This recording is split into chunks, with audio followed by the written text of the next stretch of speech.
குடுக்கறாங்க வந்திருக்கோம். ஏங்க புடிச்சு இழுக்குறீங்க? நீட்டாதீங்க, தருவேன். அம்மா அசிங்கமா பண்ணாதீங்கம்மா. எல்லாத்துக்குமே இருக்கு, வெயிட் பண்ணுங்க. சாப்பிட போனா ஒரு கண்டென்ட், தூங்க போனா ஒரு கண்டென்ட், வாழ்க்கையே எபிசோடா, வாழ்க்கையே கண்டென்ட்டா. கல்யாணம் ஆனதுல இருந்து, குழந்தை பிறந்ததுல இருந்து, குழந்தை ஸ்கேன் ரிப்போர்ட்ல இருந்து, தொப்புள் கொடியை கட் பண்ணதுல இருந்து தொடர்ந்து எல்லாத்தையுமே கண்டென்ட்டா மாறக்கூடிய இது ஒரு உத்திய மனநோய் தான். ஒரு மனிதனுக்கு நீ உதவி செய்யற, அதை நீ செஞ்சுட்டாலே ஒரு நன்மை போயிருதப்பா. அப்ப இதை நீ கண்டென்ட் ஆக்கி இதுல இருந்து ஒரு ஆதாயத்தை தானே பாக்குற. அப்ப நீ செஞ்ச உதவிக்கு நன்மை இல்லையே. அடுத்தவனுடைய கஷ்டம் உனக்கு ஜாலியா இருக்கா? அடுத்தவனுடைய இது உனக்கு சந்தோஷமா இருக்கா?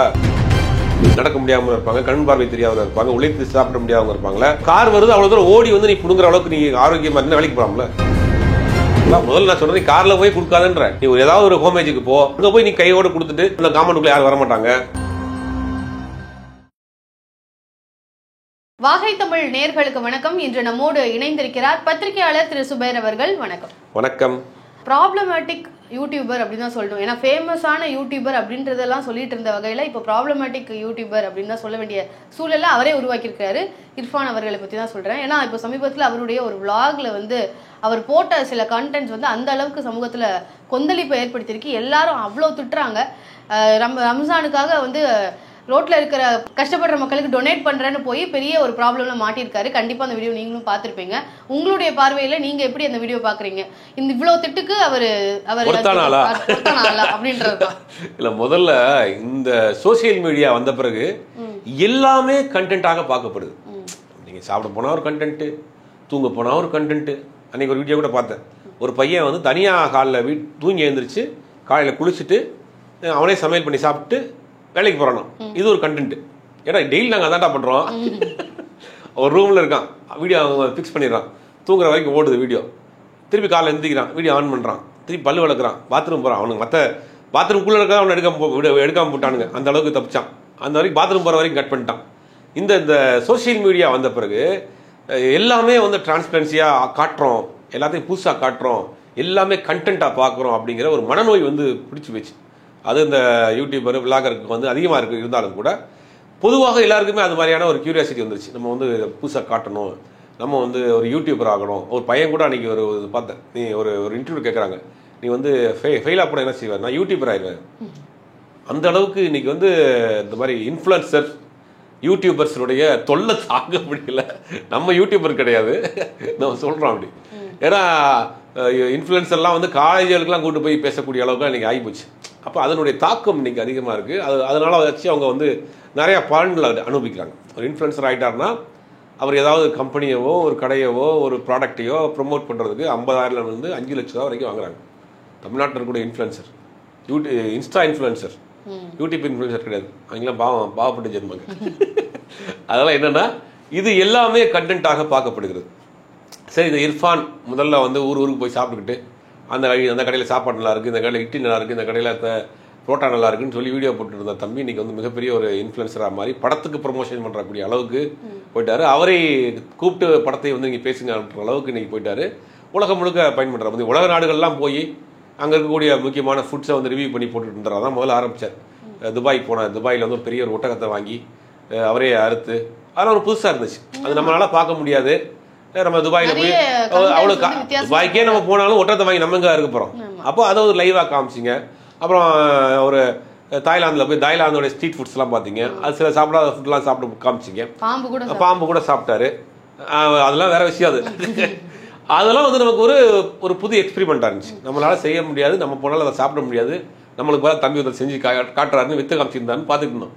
அது வரைக்கும் நிமிட்டாட்டிருக்கணும். அதை தாண்டி தன்னுடைய பெர்சனல் லைஃப்ல நடந்த விஷயங்களையும் இன்னைக்கு அவர் எல்லாத்தையும் வெட்ட வெளிச்சமாக காட்டுறது தொடர்ந்து சர்ச்சையில் மாட்டாரு.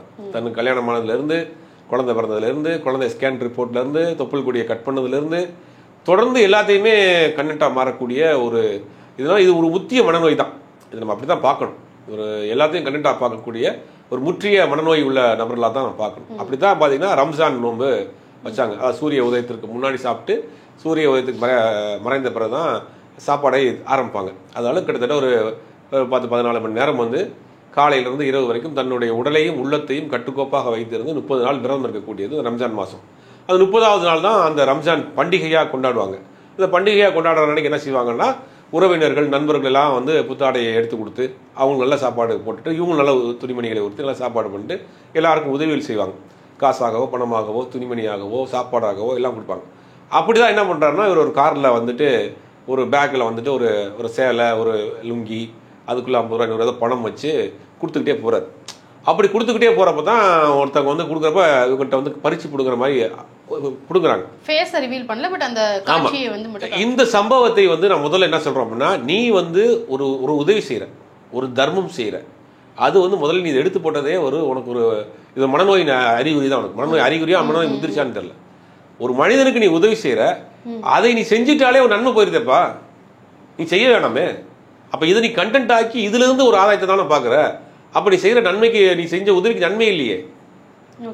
நன்மை தீபி கணக்கு பார்த்தோம்னா அந்த கணக்கு பார்த்தாலுமே நீ செஞ்சதில் தவறான விஷயம். நீ ஒரு விஷயம் நல்லதுக்காக செய்கிற, உன் மனசாட்சிக்கு இது பண்ணி 4 பேருக்கு உதவி செய்யணும்னு செய்கிற. ஆனால் அந்த உதவியையும் நீ வந்து பணமாக தானே ஆக்குற, அதுக்கு ஒரு உதவியே இல்லையே. அவர்களே நீங்கள் ஒரு கண்டென்ட்டாக பயன்படுத்துகிற வாங்கக்கூடியவர்களை. அப்போ தமிழ்நாட்டில் ரொம்ப அழகான ஒரு பழமொழி இருக்கு, இடக்கை கொடுப்பதுக்கு வழக்கை தெரியக்கூடாது அப்படின்னு. அந்த மாதிரி தான் நம்மளுடைய பல கலாச்சார பண்பாடு. உதவி செய்வதை சொல்லி காட்டக்கூடாது. எந்த மதமுமே அதான் சொல்லுது, இஸ்லாமிய மதம் மட்டும் கிடையாது, எல்லா மதமுமே உதவிகள் செய்வதை வந்து வெளியில் சொல்லக்கூடாது, தர்மங்கள் செய்வது வெளியில் சொல்லக்கூடாது. அது உங்களுடைய மனசாட்சிக்கும் மனசுக்கும் உள்ள விஷயம். ஆத்ம திருப்திக்காக நம்ம செய்வோம். அதை வந்து நீ ஒரு கண்டென்ட் ஆக்கி அதை வந்து நீ வந்து ஒரு இதாக்கி நீ போடுறது வந்து உண்மையிலேயே ஒரு விஷயம். ஆனால் 2வது விஷயம் என்னன்னா, இந்த மாதிரியான அடிச்சு போடுங்கிற சம்பவம் இருக்கா அப்படின்னா இருக்கு. அதுதான் சார். இப்போ வந்து உதாரணத்துக்கு ஒரு டீ கடையில் டீ சாப்பிட போனா கரெக்டாக எந்த டீ கடையில் டீ சாப்பிட போனால் அங்கே வந்து கரெக்டாக ஒரு 4 பேர் இருப்பாங்க, டீ வாங்கி கொடுங்க வடை வாங்கி கொடுங்க. உண்மையிலேயே அப்படி கஷ்டப்படக்கூடியவர்கள் வாங்கி கொடுத்துட்டோம்னா அது நமக்கு ஒரு பயன். ஆனால் இது சில பேர் தொழிலாகவே பண்ணுறாங்க. நீங்கள் காசு எடுக்கிறப்ப பார்த்தீங்கன்னா உங்கள் பர்சனல் கை விட்டு எடுக்கக்கூடிய ஆட்கள் இருக்காங்க. நீங்கள் டீ கேட்குறப்ப எடுத்து பிடுங்கக்கூடிய ஆட்கள் இருக்காங்க. ஒரு 10 பாக்கெட் சாப்பாடை நீங்கள் எடுத்துகிட்டு போய் ஒரு ரோட்டில் வச்சு நின்றீங்கன்னா 25 பேர் 30 பேர் உங்களை பிடிட்டு போயிடுவாங்க. நீங்கள் யார் கொடுக்கணும், உண்மையிலேயே ஒருத்தர் உடல்நிலை பாதிக்கப்பட்டு அவரால் உழைத்து சம்பாதிக்க முடியாத நபராக இருப்பார், அவரால் அங்கே எந்திரிச்சு வர முடியாது. அதனால ஆரோக்கியமாக இருக்கக்கூடிய வந்து பிடிட்டு போயிடுவாங்க. இந்த சம்பவத்தை எல்லாருமே அனுபவிச்சிருப்பாங்க. நீங்கள் ஒரு சாப்பாடு கொடுக்க போறீங்க, ஒரு ஹெல்ப் பண்ண போறீங்க அப்படின்னா பாதிக்கப்பட்டவர்கள் நமக்கு நேரடியாக போய் சேர மாட்டேங்க. இதை வந்து சோம்பேறித்தனத்தினால இந்த மாதிரியான வேலையில சிலர் செஞ்சுக்கிட்டே இருக்காங்க. எனக்கு தெரிஞ்ச அந்த மாதிரி ஒரு நபர் தான் அவர் வந்து காரில் போறப்ப அவர் தன்னுடைய மனைவியிலிருந்து பிடுங்கி இருக்கிறாங்க. அதுதான் சார். இப்போ இர்ஃபான் அவர்களை பொறுத்த வரைக்கும் இப்போ எல்லாருமே வந்து அவருடைய செயலுக்கு வந்து கண்டனத்தை தான் தெரிவிச்சிட்டு இருக்காங்க, அதை நம்மளால பார்க்க முடியுது. ஆனால் இர்ஃபானுக்கு ஆதரவாக சில கருத்துக்கள் வரும் இல்லையா, அதை வந்து நான் உங்ககிட்ட கேட்குறேன். அதுக்கு உங்களுடைய பார்வை என்ன அப்படின்றது சொல்லுங்க. யாரா இருந்தாலும் இப்படி உதவி செய்ய போகும்போது அவங்க மனைவி கையை வந்து இழுத்துறாங்க அப்படின்றப்போ அவங்களுக்கு கோவம் வரதானே செய்யும், அதுக்கு தானே பண்ணாரு, இது நார்மலான விஷயம் தானே அப்படின்னு சொல்றாங்க இல்லையா. இந்த கருத்தை நீங்க எப்படி பாக்க? இந்த கருத்தை நான் முழுவதுமாக ஆதரிக்கிறேன், வரவேற்கிறேன். நீங்க உங்க கையை பிடிச்சி இழுத்தீங்கன்னா ஒய்ஃபை கூட்டு போறீங்க, கையை பிடிச்சி இழுக்கிறாங்க, கைக்குள்ள விட்டு ஏதாவது கையில வளையல் போட்டிருப்பாங்க, மோதிரம் போட்டிருப்பாங்க, ஏதாவது பிடிக்கிட்டு போயிட்டு என்ன பண்ணுவீங்க? சரி, அதுவே வேணாம், வேற 2 விரல் நகம் பட்டுருச்சு, ஏதாவது இன்ஃபெக்ஷன் ஆயிடுச்சு, என்ன பண்ணுவீங்க? இதெல்லாம் நடக்காம இருக்க நடக்குது. பேசக்கூடிய இன்னைக்கு இர்ஃபானை எதிர்த்து பேசக்கூடிய அத்தனை பேருக்குமே இந்த சம்பவங்களே ஒரு நாளாவது ஒன்றும் கிடையாது. டீ கடைக்கு போய் நில்லுங்க, கரெக்டாக டீ வாங்கி நின்ற ஒரு 4 பேர் வருவாங்க.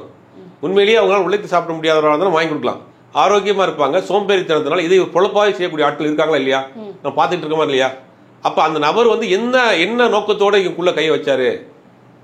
ஒரு பெண்ணா இருக்கக்கூடிய தன் மனைவி மீது வந்து கையை உள்ள விட்டு என்ன கையை பிடிச்சி இழுத்துறாரு, என்ன சாப்பாடு எடுக்கிறாரு அப்படின்னா அப்ப எந்த நோக்கத்தோட? அவ்வளோ ஒரு பயம். ஒரு பெண்ணா இருக்கிறவங்க கொஞ்சம் நளினமான அவங்களோட ரஃபா வேற ஒருத்தர் வந்து ஒரு விஷயத்தை பிடிங்கி எடுக்கிறப்ப அவங்களுடைய மனநிலை எப்படி இருக்கும்? ஆனா அவங்க இதை வந்து இது டிஃபெண்ட் பண்றவங்களுடைய கருத்தையும் சொல்றேன்.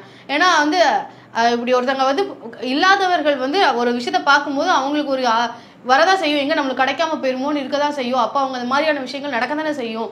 அப்போ ஒரு சமூக பணி செய்யும் பொழுது இதெல்லாம் எதிர்கொள்ள தானே செய்யணும். இல்ல அது என்னன்னா சரியான ஆட்களுக்கு போயிருக்கா அப்படிங்கறத சிக்கலா இருக்கு. பெரும்பாலானவர்கள் தொழிலா பயன்படுத்துறாங்கன்னு சொல்றோம். ஓகே, இதுல என்னன்னா பெரும்பாலானவர்கள் உண்மையிலேயே பாதிக்கப்படக்கூடிய மக்களை நீங்க தேடி போய் செய்யுங்க. நடக்க முடியாம இருப்பாங்க, கண் பார்வை தெரியாதவங்க இருப்பாங்க, உழைத்து சாப்பிட முடியாதவங்க இருப்பாங்களா. நீ அவ்வளவு கார் வருது, அவ்வளவு தூரம் ஓடி வந்து நீ புடுங்குற அளவுக்கு நீ ஆரோக்கியமா இருந்தா வேலைக்கு போகலாம்ல. நீ கார் வந்து நிக்குது, நீ ஓடி வந்து இன்னைக்கு வந்து சாதாரண ஒரு டீ கடை வேலை பார்த்தா கூட 1000 ரூபாய் டெய்லி சம்பளம். சும்மா டீ எடுத்து கொடுத்தாலும் 1000 ரூபாய் சம்பளம். அப்ப நீ வேலைக்கு போகாம தானே வர்ற. ஓகே, இந்த ஒரு கருத்து இருக்கு. அதே மாதிரி இன்னொரு விஷயம் பாத்தீங்கன்னா கார்ல போய் கொடுக்குறாரு, அது என்ன ஒரு தானம் செய்யும் பொழுது இறங்கி போய் கூட கொடுக்க முடியாதா அப்படின்ற ஒரு கேள்வி வைக்கிறாங்க. ஆனா அவரை டிஃபெண்ட் பண்ணக்கூடியவர்கள், அவருக்கு ஆதரவா சொல்லக்கூடியவங்க, அவர் ஒரு பிரபலமான ஒருவர், அவர் வெளியில இறங்கிட்டாருன்னா அதுவே ஒரு க்ரௌட் ஆயிரும், அந்த கிரௌடுக்கு அப்புறம் யாரு பதில் சொல்றது? இப்படி ஒரு கார்ல போய் கொடுக்குறாரா, கார்ல போய் கொடுக்காம போறாரா, அதான் விஷயம். கொடுக்குறாரு, அது ஒரு விஷயம். அது அந்த அளவுக்கு அது இறங்கி போய் கொடுக்கணும்ன்ற அந்த இதை எப்படி பாக்குறேன்? அந்த போய் நீங்க சொன்ன மாதிரி ஒரு யூடியூபரா ஃபேமிலியா இருக்காரு, அங்க போய் இறங்கி இருக்கிறப்ப தேவையில்லாத கூட்டம் சேர்ந்துருச்சுன்னா அது தேவையில்லாத ஒரு மற்றவங்களுக்கு அது டிஸ்டர்பா இருக்குங்களா, அதனால அவர் கார்ல போய் கொடுத்துருக்கலாம். முதல்ல நான் சொல்றேன், கார்ல போய் கொடுக்காதுன்ற, நீ ஏதாவது ஒரு ஹோமேஜுக்கு போ, அந்த அவர் ஆர்கனைசராக வச்சிருப்பாங்க, அங்கே போய் நீ கையோடு கொடுத்துட்டு அந்த காம்பவுண்டுக்குள்ள யாரும் வரமாட்டாங்க, அந்த மாதிரி செஞ்சுட்டு போயேன்.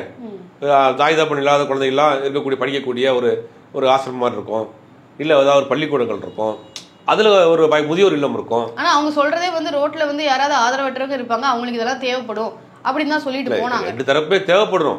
அப்போ நீ ஏன் போய் கொடுக்குறேன்ற, உனக்கு தேவையானதை அவன் தெரிஞ்ச நண்பர்கள்ட்டையோ இல்லை ஃப்ரெண்ட்ஸ்கிட்டையோ இல்லை அவனுடைய ஒர்க் பண்ணுற ஆட்கள்கிட்டயோ கொடுத்து இந்த மாதிரி எல்லாத்தையுமே கொடுத்து வந்துருங்க அப்படி கொடுத்துட்டு போங்க. சரி, உன் கைப்படவே நீ கொடுக்கணும் அப்படின்னா ஏதாவது ஒரு ஆர்கனைஸ்டாக இருக்கக்கூடிய ஒரு இன்ஸ்டியூஷனில் போய் கொடுத்துட்டு போங்க. அதுக்குள்ளே யாரும் வரமாட்டாங்க. நீ ஒரு செலிபிரிட்டிங்கிறீங்க, ரோட்டில் போனால் கூட்டம் கூடும், காரில் தான் போவேன், இதெல்லாம் தவிர்க்கிறதுக்கு நீங்கள் ஏதாவது ஒரு அமைப்புள்ள போய் கொடுத்துட்டு போயிருங்கன்றேன். அதே மாதிரி இந்த இன்சிடென்ட் நடக்கும் பொழுது அது ஒரு சினிமாட்டிக்கான ஒரு வீடியோக்கு பின்னாடி பேக்ரவுண்ட் மியூசிக் போடுறது, அது அந்த ஒரு பரபரப்பான இன்சிடென்ட் முடிஞ்ச உடனே 2 பேரும் சிரிக்கிறாங்க. இது என்ன அவங்க ஏழையா இருக்கவங்களுடைய கஷ்டத்தை பார்த்து சிரிக்கிறீங்களா? அதான் சொல்றேன், இதெல்லாம் முற்றிலுமான ஒரு மனநோயின் உச்சகட்டம். எல்லாத்தையுமே கண்டென்ட்டா பாக்குறது. ஒரு மனிதன் பிடிக்கிட்டு போயிட்டாலும் நீங்க அந்த இடத்துல ஷாக்கிங் தான் ஆவாங்க. அதை நீ கொண்டாடுறீங்கன்னா அப்ப உனக்கு என்ன மனநிலை? அவங்களுடைய நிலையை பார்த்து சிரிக்கிறாரு. அதான் சொல்றேன், அது என்ன மனநிலைன்ற. அப்போ உனக்கு ஒரு அடுத்தவனுடைய கஷ்டம் உனக்கு ஜாலியா இருக்கா? அடுத்தவனுடைய இது உனக்கு சந்தோஷமா இருக்கா? அப்போ என்ன மனநிலை இது? எல்லாத்தையுமே கண்டென்ட்டா பாக்குறீங்க, எல்லாமே ஒரு எபிசோடா பாக்குறீங்க. வாழ்க்கையே எபிசோடா, வாழ்க்கையே கண்டென்ட்டா, அதை தாண்டி எவ்வளவு விஷயமும் இருக்கு இல்லையா?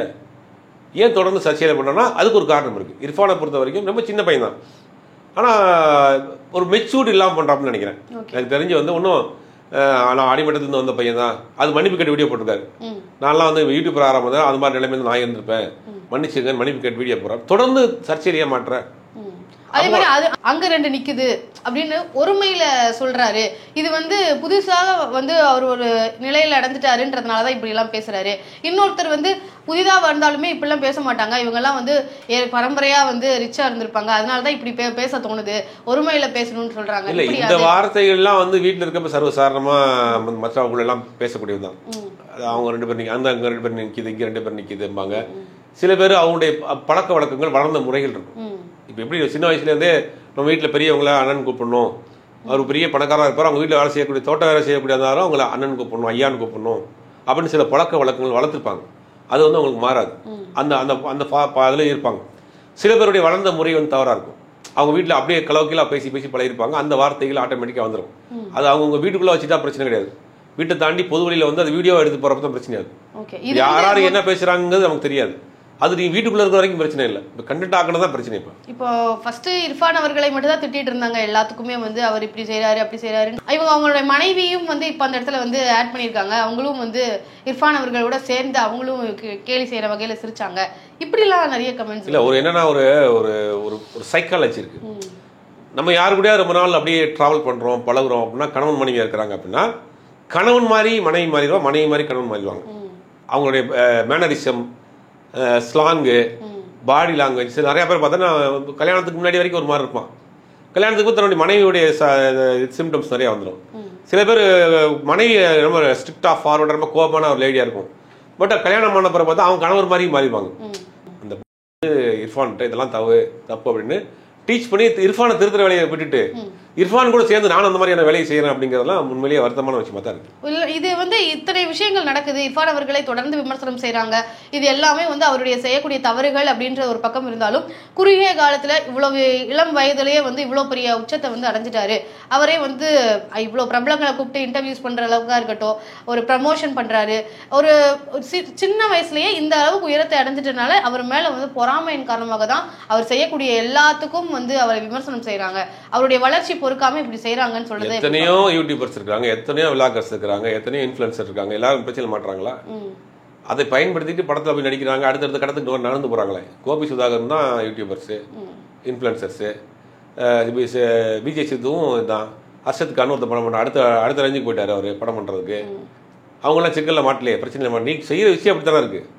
எல்லாத்தையும் வந்து கண்டென்ட்டாக மாற்றுறப்ப அது சிக்கல்லாம் வந்து விடுது. அப்போ இதுவே கண்டென்ட் தான், தெரிஞ்சே வந்து இது போட்டால் திட்டுவாங்கன்னு தெரியும், தெரிஞ்சே தான் பண்ணியிருக்காப்புன்னு நினைக்கிறேன். தெரிஞ்சே பண்ணியிருப்பாங்கன்னு கூட எனக்கு சந்தேகமாக இருக்குது. அதனுடைய சீரியஸ்னஸ் புரியலன்னு நினைக்கிறேன். இது இவ்வளோ பெரிய வைரல் ஆகும், இது வந்து இவ்வளோ பெரிய விஷயம், அது வந்து தவறுனே உணரலையே. முதல்ல தவறுன்னு உணர்ந்திருந்தா தான் அதை வந்து கண்டென்ட்டாக மாற்றிருக்க மாட்டாப்லையே. எதுவுமே தவறு கிடையாது, எல்லாமே கண்டென்ட்டு, எல்லாத்தையுமே ரசிப்பாங்கன்னு ஒரு தப்பான ஒரு கண்ணோட்டத்தோட போயிட்டு இருக்காப்புல. இனிமேலாவது அந்த விஷயங்கள் வந்து கொஞ்சம் திருந்துவார்னு நினைக்கிறேன். இந்த மாதிரியான சூழல் வந்து சோஷியல் மீடியாவில் ரொம்ப காமனாக இப்போ வந்து மாறிட்டு இருக்கு. ஏன்னா ஒருத்தங்களுடைய ப்ரைவசியில் என்ன வேணாலும் கமெண்ட்ஸ் பண்ணுறதா இருக்கட்டும், இல்லை மாஃப் பண்ணுறதா இருக்கட்டும், இது மாதிரி விஷயங்கள்லாம் போயிட்டு இருக்க சூழல் உருவாகிட்டு இருக்கு. இந்த ஒரு சூழல் வந்து எந்த அளவுக்கு ஆபத்தானது அப்படின்னு நினைக்கிறீங்க? ரொம்ப ஆபத்தான விஷயம். அதாவது என்னன்னா, பெர்சனல்ங்கிற ஒரு விஷயமே இன்னைக்கு அழிஞ்சு போச்சு. அவங்க சம்மந்தப்பட்ட தனிநபர் பெர்சனல், இண்டிவிஜுவல் பெர்சனல் இருக்குல்ல, அதுவே அழிஞ்சு போச்சு. எல்லாத்தையுமே நம்ம வந்து வெளியில் சொல்லணும், எல்லாத்தையுமே நம்ம வந்து வெளியில் காட்டணும் அப்படிங்கிற ஒரு மனநிலைக்கு வந்துட்டாங்க. அப்படி காமிச்சா நம்ம வந்து இன்ஃப்ளூயன்ஸ் ஆகிடுவோம். சமயத்தில் ஒரு பையன் பாட்டு பாடி ஒரு வீடியோ போட்டான், தலையை ஆடிட்டு. அந்த பையன் நான் இதுக்கு நிறையா வீடியோ போட்டேன்னா யாருமே பார்க்கலண்ணா, இந்த பாட்டு வைரல் ஆயிடுச்சுன்னு ஸ்கூலில் தொத்தி விட்டாங்கன்றான். அப்போ எந்த அளவுக்கு இது கொண்டு போய் விடுது, அவனுடைய கல்வியை பாதிக்குது, அவனுடைய அடுத்தடுத்த ஸ்டெப்ஸு லைஃப்பை பாதிக்குது அப்படிங்கிறது. இது வந்து ஆபத்தான விஷயம். எனக்கு தெரிஞ்சது கொஞ்ச நாள் போர் அடிச்சு வேற பக்கம் போயிடுவாங்கன்னு நினைக்கிறேன். ஒவ்வொரு காலகட்டத்துக்கும் இந்த மாதிரியான விஷயங்கள் நடக்கும். இப்போ சோஷியல் மீடியா அதிகமாக வந்ததுனால இது நிறைய நடக்குது. கொஞ்ச நாள் இது இந்த மோகமும் குறையும் நினைக்கிறேன். ஓகே சார், இர்ஃபான் அவர்களை தொடர்ந்து வந்த சர்ச்சைகளுக்கு உங்களுடைய பார்வைகளை பதிவு பண்ணது ரொம்ப நன்றி.